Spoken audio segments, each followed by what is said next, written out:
നമസ്കാരം. പാർട്ടിയുടെ സംസ്ഥാന ഭാരവാഹികളുടെയും സെക്രട്ടേറിയറ്റ് അംഗങ്ങളുടെയും MLA-മാരുടെയും ജില്ലാ പ്രസിഡന്റ് ജനറൽ സെക്രട്ടറിമാരുടെയും ഒരു ഉന്നതതല യോഗമാണ് ഇന്ന് ചേർന്നത്. ബഹുമാനപ്പെട്ട സയ്യിദ് സാദിഖ് അലി ശിഹാബ് തങ്ങൾ അധ്യക്ഷം വഹിച്ചു. കുഞ്ഞാലി സാഹിബാണ് യോഗം ഉദ്ഘാടനം ചെയ്തത്. ഈ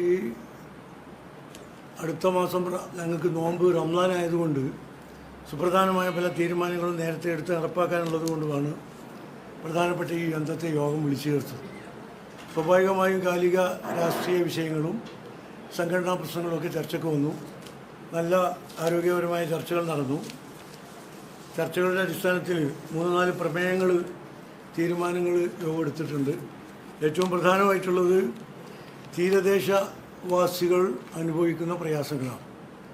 എനിക്കറിയാം, കോർപ്പറേറ്റ് കമ്പനികളുടെയും വൻകിട കുത്തകക്കാരുടെയൊക്കെ കമ്പനികൾക്ക്, കപ്പലുകൾക്ക് മത്സ്യം പിടിക്കാനുള്ള അനുമതി നൽകിയത് കൊണ്ട് തീരദേശം ഒരുതിയിലാണ്. പരമ്പരാഗതമായ മത്സ്യബന്ധന തൊഴിലാളികളും അനുബന്ധ തൊഴിലാളികളുമൊക്കെ ജീവിക്കാൻ പ്രയാസപ്പെടുന്ന ഒരു കാലഘട്ടത്തിൽ തീരദേശ പാതയുടെ പേരിൽ കുഴപ്പമുണ്ടായി. ഇപ്പോൾ തീരദേശത്ത് മണൽ ഖനനത്തിന് അനുമതി കൊടുത്തിരിക്കുകയാണ്. അത് തീരദേശത്തെ ആവാസ വ്യവസ്ഥക്ക് കുഴപ്പമുണ്ടാക്കും, അവിടുത്തെ ആളുകളുടെ ഉപജീവന മാർഗത്തിന് തടസ്സമുണ്ടാക്കും, അവർക്ക് ജീവിക്കാനുള്ള സാഹചര്യം പോലും നഷ്ടമാകും. അതിനെതിരെ അതിശക്തമായ പ്രതിഷേധങ്ങൾക്ക് തീരദേശവാസികളോടൊപ്പം മുസ്ലിം ലീഗ് ഉണ്ടാകും. ഞങ്ങൾ സ്വന്തമായും UDF അടിസ്ഥാനത്തിലും ഇതിനെതിരെ ശക്തമായ പ്രതിഷേധങ്ങൾ സംഘടിപ്പിക്കും. മറ്റൊന്ന്, നമ്മുടെ സംസ്ഥാനത്തെ കലാലയങ്ങളിൽ, കോളേജുകളിൽ മാത്രമല്ല ഹൈസ്കൂളുകളിലും ഇന്ന് അരങ്ങേറിക്കൊണ്ടിരിക്കുന്ന ക്രൂരമായ, മൃഗീയമായ എന്ന് തന്നെ പറയേണ്ടി വരും റാഗിങ്ങാണ്. കുട്ടികളെ കലാലയങ്ങളിലേക്ക് അയക്കാൻ രക്ഷിതാക്കൾ ഭയപ്പെടുന്ന ഒരു കാലഘട്ടം കേരളത്തിൽ ഉണ്ടായിരിക്കുന്നു. നമ്മുടെ പ്രിയപ്പെട്ട കൊച്ചനുജൻ സിദ്ധാർത്ഥ് കൽപ്പറ്റയിലെ കോളേജിൽ വെച്ച് ക്രൂരമായ റാഗിങ്ങിനിരയായി മരണപ്പെട്ട കഥ നമുക്കറിയാം. 1 വർഷം ആകുന്നേ ഉള്ളൂ. അപ്പോഴേക്കാണ് നിരവധി ഇതുപോലുള്ള കഥകൾ പുറത്തു വരുന്നത്. ഈ യാഥാർത്ഥ്യങ്ങളിലൊക്കെ, ഈ സംഭവങ്ങളിലൊക്കെ പ്രതികളാക്കപ്പെടുന്നവർ SFIക്കാരാണ് എന്ന് പറഞ്ഞാൽ ഭരണത്തിൻ്റെ ഹുങ്കുകൊണ്ട് എന്ത് ക്രൂരകൃത്യം ചെയ്താലും ഭരണസ്വാധീനം ഉപയോഗിച്ച് രക്ഷപ്പെടാം എന്നുള്ള വ്യാമോഹം കൊണ്ടാണ് ഇത്രയും മനുഷ്യത്വരഹിതമായ പ്രവർത്തനങ്ങളിലേക്ക് SFI പോകുന്നത്. ഇപ്പോൾ സിദ്ധാർത്ഥ് കൊലപാതക കേസിൽ തന്നെ പ്രതികളായവർക്ക് പാർട്ടി സെക്രട്ടറി നേരിട്ട് കോടതികളിലും പോലീസ് സ്റ്റേഷനുകളിലൊക്കെ ചെന്ന് പ്രൊട്ടക്ഷൻ നൽകിയ സംഭവമുണ്ട്. ഇതുവരെ ഒരു മാതൃകാപരമായൊരു ശിക്ഷ നൽകാൻ കഴിഞ്ഞിട്ടില്ല. അപ്പം അതാണ് ഇത്തരം ക്രൂരകൃത്യങ്ങൾ പ്രോത്സാഹിപ്പിക്കാൻ ഇടയാകുന്നത്. ഈ ഒരു സാഹചര്യം മാറണം. സമാധാനപരമായി പഠിക്കാൻ ആഗ്രഹിക്കുന്ന കുട്ടികൾക്ക് അതിനുള്ളൊരു അന്തരീക്ഷം കേരളത്തിലെ കലാലയങ്ങളിൽ ഉണ്ടാകും. അതിന് ഗവൺമെൻറ്റിൻ്റെ ഭാഗത്തു നിന്ന് സത്വര നടപടികൾ ഉണ്ടാകണമെന്ന് പാർട്ടി ആവശ്യപ്പെട്ടു. അതോടൊപ്പം തന്നെ മറ്റൊരു പ്രമേയം നടന്നത് തദ്ദേശ സ്വയംഭരണ സ്ഥാപനങ്ങളുടെ ഡീലിമിറ്റേഷനാണ്. ആ ഡീലിമിറ്റേഷൻ സംബന്ധിച്ച് ധാരാളം പരാതികളുണ്ടായി. ഇപ്പോഴത്തെ ഭരണകക്ഷിക്ക് വിജയിക്കാൻ വേണ്ടി വാർഡുകൾ വിഭജിച്ച രീതിയൊക്കെ നമ്മൾ കണ്ടു. ഞങ്ങളത് നേരത്തെ നിങ്ങളോട് പറഞ്ഞതാണ്. അതിനെതിരെ നമ്മൾ ഈ ഇലക്ഷൻ കമ്മീഷൻ്റെ പ്രതിനിധികൾക്ക്, ജില്ലാ കളക്ടർ അടക്കമുള്ള ആളുകൾക്ക് പരാതി കൊടുത്തു. ആ പരാതികൾ പരിശോധിച്ചിട്ട് അതിൽ ഹിയറിംഗ് നടത്തിയ ഇലക്ഷൻ കമ്മീഷൻ, ആ ഹിയറിംഗ് എന്ന് പറഞ്ഞാൽ ഒരു പ്രോസസ്സായിരുന്നു. ഒരു ദിവസം 1500-2000 പരാതികളാണ് കേട്ടത്. ഒരു ദിവസത്തിൽ കിട്ടുക 6 മണിക്കൂറാണ്. ഈ 6 മണിക്കൂർ കൊണ്ട് 1500 പരാതികൾ കേട്ടിട്ട് തീർപ്പാക്കുകയാണ് ചെയ്തത് കേരളത്തിലെ എല്ലാ ജില്ലകളിലും. ഒരു പ്രഹസനം. അപ്പോൾ നീതിന്യായ നടപടികളെ പ്രഹസനമാക്കുന്ന സ്വഭാവം ഉണ്ടായി. അത് ഏറ്റവും ജുഗുപ്സാവഹമാണ്, ജനാധിപത്യ വിരുദ്ധമാണ്. ജനാധിപത്യ കക്ഷികളോടും ജനാധിപത്യത്തിൽ വിശ്വസിക്കുന്ന മനുഷ്യരോടുമുള്ള കടുത്ത അവഹേളനമാണ്. ഇതിനെതിരെ ഞങ്ങൾ നിയമപരമായും രാഷ്ട്രീയമായുമുള്ള നടപടികൾ സ്വീകരിക്കും. പക്ഷേ ഇലക്ഷൻ കമ്മീഷൻ അടക്കമുള്ള ഏജൻസികൾ നീതി നിർവഹണത്തിന് സത്വരമായി ഇടപെടണം എന്നാണ് ഞങ്ങൾക്ക് ആവശ്യപ്പെടാനുള്ളത്. അതുപോലെ തന്നെ മറ്റൊരു പ്രധാനപ്പെട്ട കാര്യം, നമ്മുടെ രാജ്യത്തു നിന്ന് തൊഴിലന്വേഷിച്ചും വിദ്യാഭ്യാസ ആവശ്യത്തിനു വേണ്ടി വിദേശങ്ങളിൽ പോയ ആളുകൾ, പ്രത്യേകിച്ച് അമേരിക്കൻ ഐക്യനാടുകളിൽ, USA, പോയ ആളുകളെ അനധികൃത കുടിയേറ്റക്കാർ എന്ന മുദ്ര കുത്തി കേരളത്തിലേക്ക് തിരിച്ചയച്ച ഒരു സാഹചര്യം. തിരിച്ചയക്കാൻ അനധികൃത കുടിയേറ്റക്കാരാണെങ്കിൽ, നിയമവിരുദ്ധമായി ആ രാജ്യത്ത് താമസിക്കുന്നവരാണെങ്കിൽ തിരിച്ചയക്കാം. എല്ലാ രാജ്യങ്ങളും അയക്കുന്നു. ഗൾഫ് രാജ്യങ്ങളിലൊക്കെ മാപ്പ് ആംനസ്റ്റി കാലഘട്ടം ഉണ്ടാകാറുണ്ട്, നിതാഖാത്ത് കാലഘട്ടത്തിൽ ഉണ്ടായിട്ടുണ്ട്. അവരൊക്കെ തിരിച്ചയച്ചിട്ടുണ്ട്. പക്ഷെ ഇത് അങ്ങേയറ്റം അവരെ അവഹേളിച്ച് ലോകത്തിൻ്റെ മനുഷ്യരുടെ മുമ്പിൽ അവരെ ഭീകര കുറ്റവാളികളാക്കി ചിത്രീകരിക്കുന്ന ഒരു രൂപമുണ്ടായി. അവരുടെ കയ്യിലും കാലിലുമൊക്കെ ചങ്ങലയിട്ടാണ് ഇന്ത്യയിലേക്ക് കൊണ്ടുവന്നത്. സാധാരണ പാസഞ്ചർ ഫ്ലൈറ്റിലാണ് ഇവരൊക്കെ നാട്ടിലേക്ക് ഗൾഫ് രാജ്യങ്ങളൊക്കെ അയക്കാറ്. പക്ഷേ ഇതിന് പകരം 12 മണിക്കൂർ കൊണ്ട് എത്താവുന്ന ദൂരത്തേക്ക് 45-48 മണിക്കൂർ ചുറ്റി വളഞ്ഞ് സഞ്ചരിച്ച് എയർഫോഴ്സ് വിമാനത്തിലാണ് അയച്ചത്. എന്ന് പറഞ്ഞാൽ ഇവർ കൊടും ഭീകരരാണ്, കൊടും കുറ്റവാളികളാണ് എന്ന് ദ്യോതിപ്പിക്കുന്ന, ലോകത്തിൻ്റെ മുമ്പിൽ ഇന്ത്യയിലെ നിരപരാധികളായ ചെറുപ്പക്കാർ, അവർ ഏതെങ്കിലുമൊക്കെ റിക്രൂട്ട്മെൻറ്റ് ഏജൻസിയുടെ വലയിൽപ്പെട്ടോ തെറ്റിദ്ധാരണ മൂലമൊക്കെ അവിടെ എത്തപ്പെട്ടവരായിരിക്കാം. അവരെ നാട്ടിലേക്ക് തിരിച്ചയക്കാൻ നമുക്ക് അംഗീകരിക്കാം. അവരെ സ്വീകരിക്കാൻ ഇന്ത്യ ഗവൺമെൻറ് സത്യത്തിൽ ഫ്ലൈറ്റ് അയച്ച് അവരെ കൊണ്ടുവരേണ്ടതാണ്. പക്ഷേ ഇവിടെ ഇന്ത്യക്കാരെ ഇത്രമാത്രം അപമാനിച്ച ഒരു ഭരണകൂടമാണ് US-ലുള്ളത്. US-ൽ പോയി ഈ ഭരണാധികാരികളുമായി യോഗം പങ്കിട്ട് ചായ കുടിച്ച് മടങ്ങി വന്ന പ്രധാനമന്ത്രി ഇതിനെക്കുറിച്ച് ഒരക്ഷരം പോലും പ്രതിഷേധിക്കാൻ തയ്യാറായില്ല എന്നത് അങ്ങേയറ്റത്തെ ഖേദകരമാണ്. ഇന്ത്യക്കാർ അതിൽ ലജ്ജിക്കുകയാണ്. അപ്പോൾ ഇന്ത്യക്കാർ അപമാനിക്കപ്പെടുമ്പോൾ പോലും ഉയർത്താൻ പറ്റാത്ത ഒരു ശിരസ്സാണ് നമുക്കുള്ളത് എന്ന് ലോകത്തിന് മുമ്പിൽ നമ്മൾ കാഴ്ചവെച്ചിരിക്കുകയാണ്.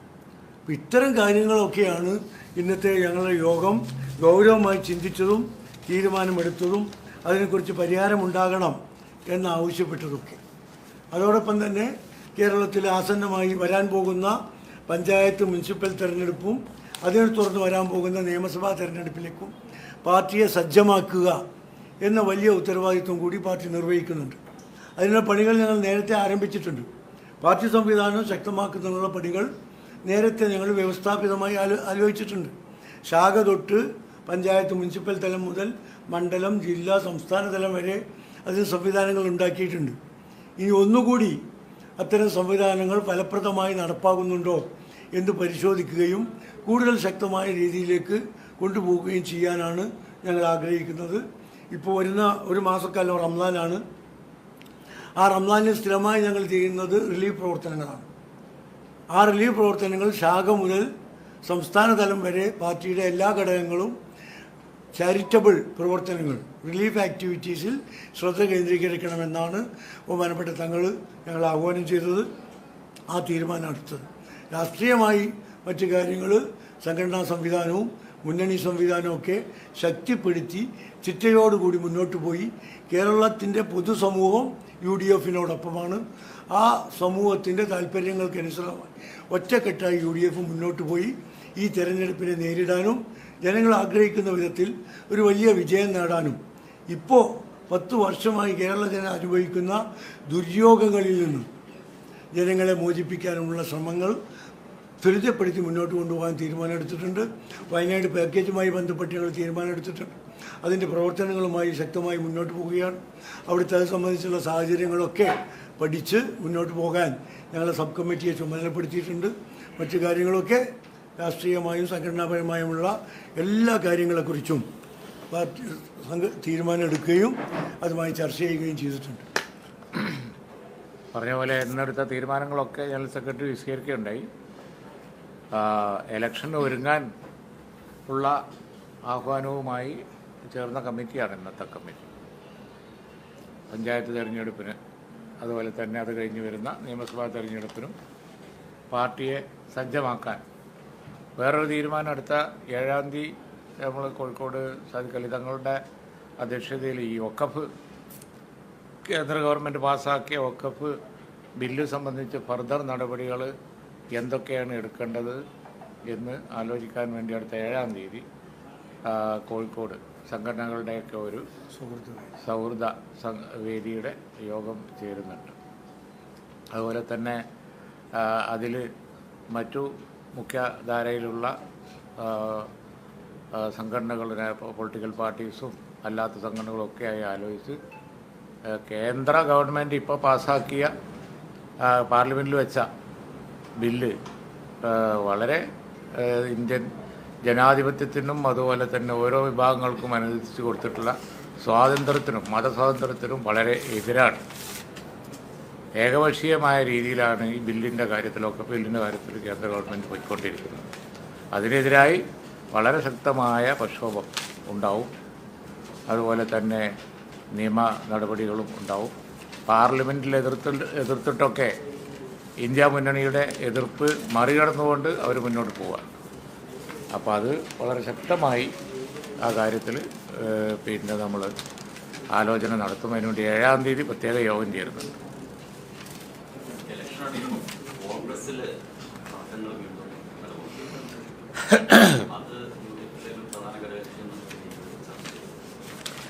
അല്ല, നിലവിലുള്ള രാഷ്ട്രീയ സാഹചര്യങ്ങളൊക്കെ ലീഗും വീക്ഷിക്കുന്നുണ്ടല്ലോ. തീർച്ചയായും ഞങ്ങളും എല്ലാ രാഷ്ട്രീയ സാഹചര്യങ്ങളും നിരീക്ഷിക്കുന്നുണ്ട്. കോൺഗ്രസ് ഒരു ജനാധിപത്യ പാർട്ടി എന്നുള്ള നിലക്ക് എന്ത് അഭിപ്രായം പറഞ്ഞാലും അവസാനം അവരെല്ലാം സോർട്ട് ഔട്ട് ചെയ്ത് കഴിഞ്ഞ പാർലമെൻറ്റിലൊക്കെ ഉണ്ടായ വിജയം പോലെ തെരഞ്ഞെടുപ്പ് വിജയത്തിലെത്തിക്കാൻ അവർക്ക് കഴിയുമെന്നാണ് ഞങ്ങളുടെ വിശ്വാസം. പാർലമെൻറ്റ് തെരഞ്ഞെടുപ്പിൽ കണ്ടില്ലേ, ഈ മുന്നണികൾ തന്നെയാണല്ലോ കേരളത്തിലുള്ളത്. വമ്പൻ വിജയമല്ലേ ഉണ്ടായത്. ബൈ ഇലക്ഷനിലും ഉണ്ടായി. അതുകൊണ്ട് അത് സംബന്ധിച്ച് അതിര് കടന്ന ആശങ്കക്ക് അവകാശമില്ല. അല്ല, അതെ, അതിര് കടന്ന ആശങ്കക്ക് അവകാശമില്ല എന്ന് പറഞ്ഞിട്ടുണ്ടെങ്കിൽ പരിഹരിക്കാൻ കഴിയും. അതിനുള്ള കാര്യങ്ങളേ ഉള്ളൂ എന്നാണ് അർത്ഥം. ലേഖനത്തിൽ പറഞ്ഞ കാര്യങ്ങൾ, വിവാദമായ ലേഖനത്തിൽ പറഞ്ഞ കാര്യങ്ങളൊക്കെ അത് വസ്തുതകൾ വെച്ച് പറഞ്ഞതാണ്. CPM-ന്റെ അടുത്തുള്ള കണക്കല്ല, അന്തതല്ലാത്ത കണക്ക് ഉപയോഗിച്ച് പറഞ്ഞതാണെന്ന് പറഞ്ഞുകൊണ്ട് അദ്ദേഹത്തിന്റെ നിലപാട് ആവർത്തിക്കുകയാണ്. അല്ല, അത് സംബന്ധിച്ച് ഇപ്പോൾ കാര്യങ്ങളൊക്കെ വ്യക്തമാക്കപ്പെട്ടിട്ടുണ്ട്. അതുകൊണ്ട് ഇനി ആ കോൺട്രവേഴ്സി അപ്പടി നിലനിർത്താൻ ആഗ്രഹമില്ല. കാരണം അദ്ദേഹം ഒരഭിപ്രായം പറഞ്ഞു, അതിൻ്റെ സാഹചര്യം അദ്ദേഹം വിശദീകരിച്ചു. അത് കോൺഗ്രസ് പാർട്ടി അതിപ്പോൾ ഹാൻഡിൽ ചെയ്തുകൊണ്ടിരിക്കുന്നുണ്ട്. അതുകൊണ്ട് ഫർദറായിട്ട് നമ്മൾ മറ്റൊരു പാർട്ടി ആ വിഷയത്തിൽ കൂടുതൽ കോൺട്രവേഴ്സിക്ക് നിൽക്കുന്നില്ല. CPM-ന്റെ വ്യവസായ നയം മുൻകാലങ്ങളിൽ നിന്ന് മാറിയതായിട്ട് അങ്ങനെ തോന്നിയതാണ്. അതൊരു വ്യവസായ മന്ത്രിയായിരുന്നു. പഴയ CPM-ന്റെ അത്തരത്തിലുള്ള ഒരു പിന്തിരിപ്പൻ നയങ്ങളിൽ നിന്ന് മാറി അത് കുറച്ചുകൂടി വ്യവസായ സൗഹൃദമായ നയങ്ങളിലേക്ക് മാറിയെന്ന് തോന്നുന്നു. അല്ല, അത് ഇപ്പോൾ രാജ്യത്തുള്ള ചർച്ചയാണല്ലോ. പണ്ട് CPM-ഉം ഇടതുമുന്നണിയും എടുത്തിരുന്ന നയം എല്ലാ കാര്യങ്ങളിലും എന്തായിരുന്നു എന്നുള്ളത് നമുക്കൊക്കെ അറിയാലോ. ഉദാഹരണമായിട്ട് സ്വാശ്രയ സ്ഥാപനങ്ങൾ, പ്രൊഫഷണൽ സ്ഥാപനങ്ങൾ സ്വാശ്രയ മേഖലയിൽ, സ്വകാര്യ മേഖലയിൽ അനുവദിച്ചപ്പോൾ എന്ത് സമീപനം അവരെടുത്തിരുന്നത്? ഇവിടെ വലിയ ബഹളം ഉണ്ടായത് അതിനല്ലേ, സമരം ഉണ്ടായത് അതിനല്ലേ. ആ നയം മാറിയില്ലേ? ആ നയം മാറി. അപ്പോൾ ഇവിടെ നയമാറ്റം സംഭവിച്ചിരിക്കുന്നത് അവർക്ക് തന്നെയാണ്. പണ്ടേ അവർ ഈ കാര്യത്തിൽ ഒരു ഗിവ് ആൻഡ് ടേക്ക്, പോസിറ്റീവ് നിയം പറയുന്നില്ല, ഒരു ഗിവ് ആൻഡ് ടേക്ക് സമീപനം എടുത്തിരുന്നെങ്കിൽ കേരളം ഇന്ന് എവിടെയോ എത്തുമായിരുന്നു. എല്ലാവർക്കും അറിയാം കഴിഞ്ഞ കാലങ്ങളിൽ ഈ വിഷയത്തിൽ അവരുടെ സമീപനം നെഗറ്റീവായിരുന്നു എന്നുള്ളത് എല്ലാവർക്കും അറിയാം. ഇപ്പോൾ പോസിറ്റീവ് ആണ് എന്ന് അവർ ക്ലെയിം ചെയ്യുന്നുണ്ടെങ്കിൽ മാറ്റം അവർക്കാണ്.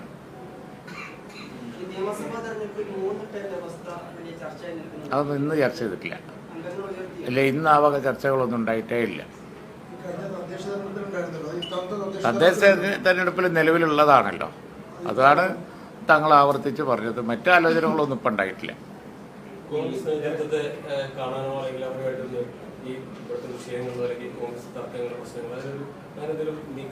27-ാം തീയതി UDF ഉണ്ട്, 27-ന് UDF ഉണ്ട്. സ്വാഭാവികമായി ഉദയകക്ഷി ചർച്ചയും നടക്കും, UDF ആയിട്ടുള്ള ആലോചനകളും നടക്കും. ഇപ്പോൾ വന്നിരിക്കുന്ന എല്ലാ വിഷയങ്ങളും ചർച്ച ചെയ്യുകയും ചെയ്യും. UDF വളരെ ശക്തമായി മുന്നോട്ട് പോവുകയും ചെയ്യും.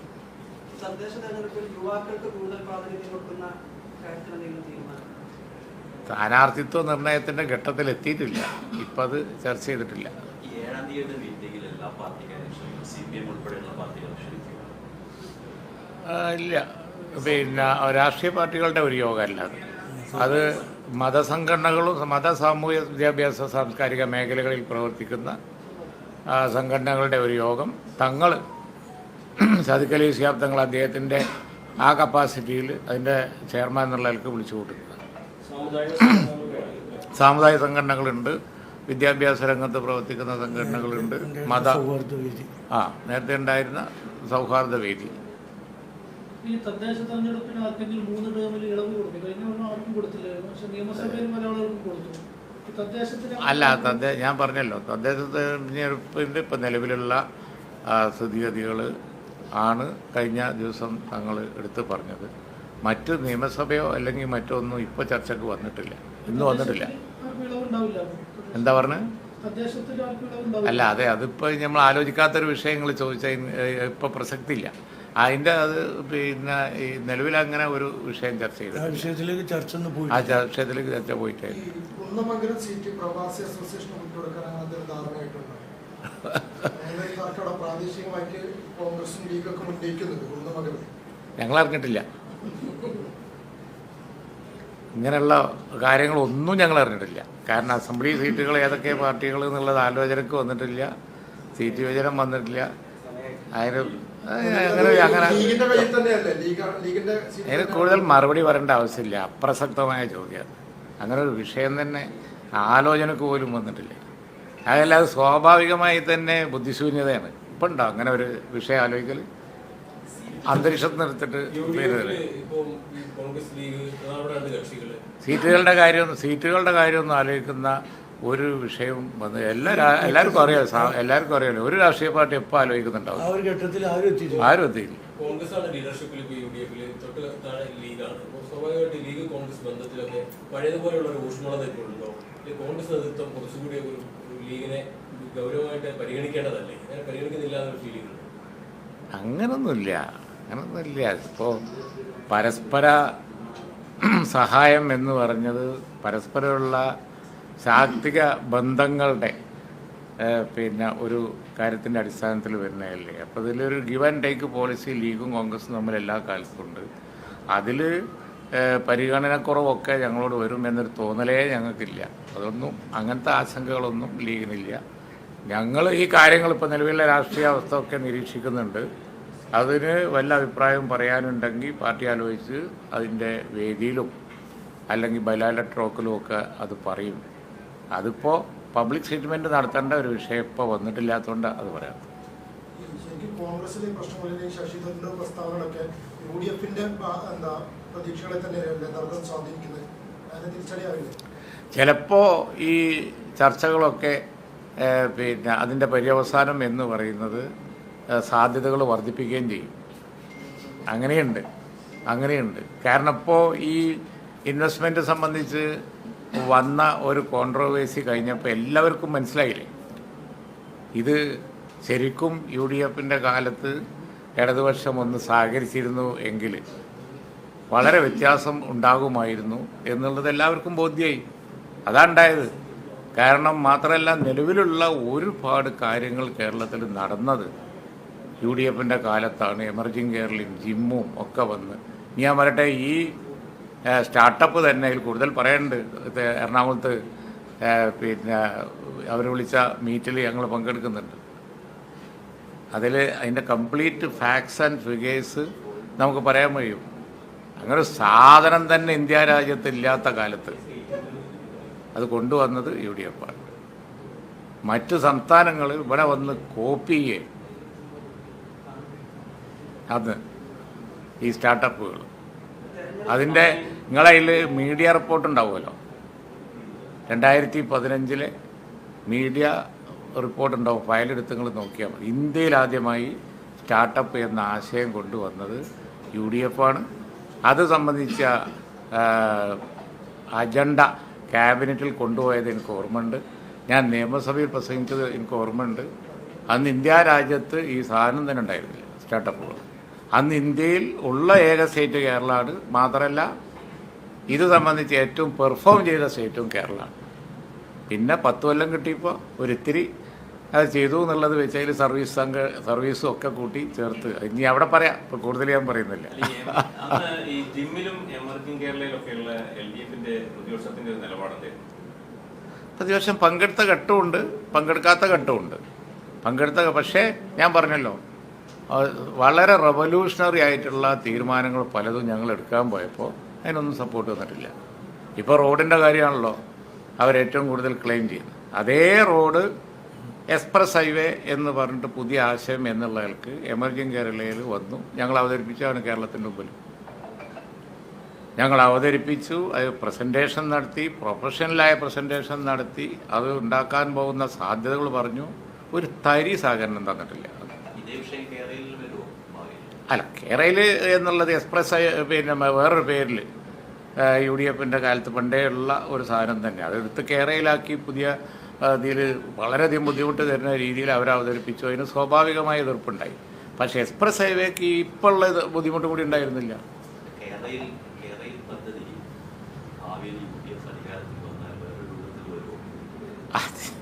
അതിപ്പോൾ പറയാൻ കഴിയില്ല. കാരണം കേരയിൽ പദ്ധതിയെ സംബന്ധിച്ച് വന്ന ഡൗട്ട് എന്ന് പറഞ്ഞത് അതിൻ്റെ ഫീസിബിലിറ്റിയാണ്. ഒരു എക്സ്ക്ലൂസീവ് റെയിൽ വേണോ കേരളത്തിൻ്റെ കാലാവസ്ഥയിൽ, ഇവിടുത്തെ ഈ ഫ്ലഡ് സിറ്റുവേഷനിൽ എന്നൊക്കെയുള്ള കുറച്ച് പാരിസ്ഥിതിക പ്രശ്നങ്ങളും അതിൻ്റെ ഫീസിബിലിറ്റിയും ഒക്കെ. അതുകൊണ്ടാണ്. പിന്നെ മാത്രമല്ല അതുണ്ടാക്കുന്ന നഷ്ടങ്ങളും ഹ്യൂമൻലി പ്രോബ്ലം ഒക്കെ. മറ്റേ എക്സ്പ്രസ് ഹൈവേക്കൊന്നും അതുണ്ടായിരുന്നില്ല. ഞങ്ങൾ കൊണ്ടുവന്നത് ഇപ്പോഴത്തേനേക്കാൾ പ്രയാസം കുറവായിരുന്നു. ഇപ്പോഴത്തെ റോഡ് നിലവിലുള്ള ഒരുപാട് ക്രിയേറ്റ് ചെയ്ത അസറ്റുകൾ നഷ്ടപ്പെടുത്തിയിട്ടുണ്ട്. പക്ഷേ അത് വേറൊരു ഇത്രയും നഷ്ടം വരുത്താത്ത രീതിയിൽ ഞങ്ങൾ പ്രസൻറ്റ് ചെയ്തിരുന്നു. അന്ന് അവർ ഒരു പോസിറ്റീവ് സ്റ്റെപ്പ് എടുത്തില്ല. ഈ ശശി തരൂരിന്റെ വിവാദം ഉണ്ടായതിനു ശേഷം ഇപ്പോൾ ഡാറ്റ വെച്ചിട്ടാണോ തർക്കം? ശശി തരൂർ ഡാറ്റ പരിശോധിക്കാതെയാണ് പറഞ്ഞ ആരോപണം. ഡാറ്റ പരിശോധിച്ചതിന് ശേഷം ഡാറ്റ കൃത്യമായിട്ട് കൊടുക്കാൻ പറ്റുന്ന ഒരാൾ താങ്കളാണ്. വിവാദം ഉണ്ടായതിനു ശേഷം ശശി തരൂർ ബന്ധപ്പെട്ടിരുന്നു ഇതിന്റെ ഇല്ല, ഞങ്ങൾ ഈ കോൺട്രവേഴ്സി വന്നതിന് ശേഷം പരസ്പരം സംസാരിച്ചിട്ടില്ല. പക്ഷേ ഒരു കാര്യമുണ്ട്, ഞങ്ങളെപ്പോഴും സംസാരിക്കാറുണ്ട്. ഇത് സംബന്ധിച്ചുള്ള പിന്നെ ഇൻവെസ്റ്റ്മെൻറ്റും അതുപോലെ തന്നെ അറ്റ്മോസ്ഫിയറൊക്കെ സംബന്ധിച്ചുള്ള ഡിബേറ്റും ചർച്ചകളൊക്കെ നടക്കാറുണ്ട്. അത് സംബന്ധിച്ച് ഒരു അക്കാഡമിക് ഡിസ്കഷൻ വന്ന് ഞങ്ങൾ കൺവിൻസ് ചെയ്തിട്ടുണ്ട് എന്നാണ് എൻ്റെ അഭിപ്രായം. കാരണം UDF ആണ് ഇവിടെ ഈ പറഞ്ഞതുപോലെ. ഇപ്പോൾ കാക്കനാട് ഒരു ഉദാഹരണമായിട്ട് എടുത്താൽ മതി. ഞങ്ങൾ പറഞ്ഞു കഴിഞ്ഞാൽ ആർക്കെങ്കിലും ചാലഞ്ച് ചെയ്യാൻ പറ്റുമോ? കാക്കനാട് 2001 ഗവൺമെൻറ് വരെ ഒന്നും ഉണ്ടായിരുന്നില്ല. അത് ഞങ്ങളാണ് 10 മാസം കൊണ്ട് ഇൻഫോ പാർക്ക് കംപ്ലീറ്റ് ചെയ്തിട്ട് ആർക്കെങ്കിലും തർക്കിക്കാൻ പറ്റുമോ? IT ഡെസ്റ്റിനേഷനാക്കി കൊച്ചിയെ മാറ്റിയത് ഞങ്ങളാണ്. സ്ക്രാച്ചിൽ നിന്നുണ്ടാക്കിയതാണ് ഞങ്ങൾ. അതുപോലെ എന്തെല്ലാം കാര്യങ്ങൾ നമ്മൾ പിന്നെ ചെയ്തതാണ്. പക്ഷേ എഡ്യൂക്കേഷൻ ഓപ്പൺ ചെയ്തത്. ഇപ്പോൾ സ്റ്റാർട്ടപ്പുകളെ പറ്റി പറയുന്നു. എങ്ങനെയെങ്കിലും ഒരു എഞ്ചിനീയറിംഗ് സ്റ്റുഡൻറ്റോ അല്ലെങ്കിൽ ടെക്നോളജി പഠിച്ച പിന്നെ കുട്ടിയോ ഇല്ലാതെ, ചെറുപ്പക്കാരിയോ ഇല്ലാതെ എങ്ങനെ സ്റ്റാർട്ടപ്പ് ഉണ്ടാവും? പുതിയ ഐഡിയാസ് ഉണ്ടാവും. ആ പ്രൊഫഷണൽ വിദ്യാഭ്യാസം കേരളത്തിൽ സാർവത്രിക ആക്കാൻ വേണ്ടി ഞങ്ങൾ നോക്കിയപ്പോൾ എന്തായിരുന്നു അവരെടുത്ത നിലപാട്? അപ്പോൾ ജനത അന്ന് 2 ദിവസം മുമ്പ് പറഞ്ഞു ഇപ്പോൾ പശ്ചാത്താപം ഉണ്ടായത് നന്നായി എന്നുള്ളത്. മാറ്റം വരുന്നത് ആർക്കായാലും നല്ലതാണ്. അവർക്ക് മാറ്റം വരട്ടെ. അപ്പോൾ കേരളത്തിൻ്റെ ഇൻട്രസ്റ്റ് നോക്കി സഹകരിക്കാൻ പ്രതിപക്ഷം തയ്യാറാണ്.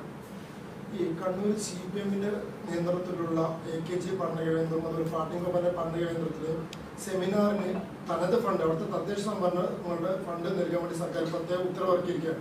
1.5 ലക്ഷം രൂപ വരെ കൊടുക്കാമെന്നുള്ളതാണ് ഈ ഉത്തരവിൽ പറയുന്നത്. അതിന്റെ സംഘാടകർ എന്ന് പറയുന്ന CPM നേതാക്കളാണ്, സെമിനാർ നടത്തിപ്പുമല്ല. അത് ശരിയാണോ? അത്തരത്തിൽ എനിക്കറിയില്ല, അറിയില്ല. ഞാൻ പരിശോധിച്ചിട്ട് പറയാം.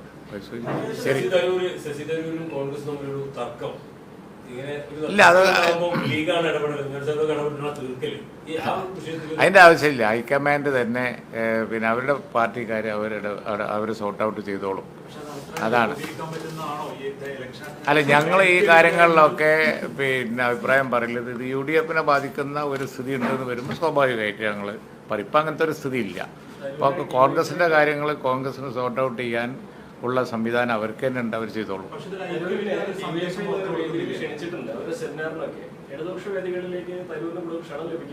ഇപ്പം ഞങ്ങൾക്കൊക്കെ ക്ഷണല്ലേ? എവിടെ പോയിക്കൂടാന്നുണ്ടോ? നമ്മൾ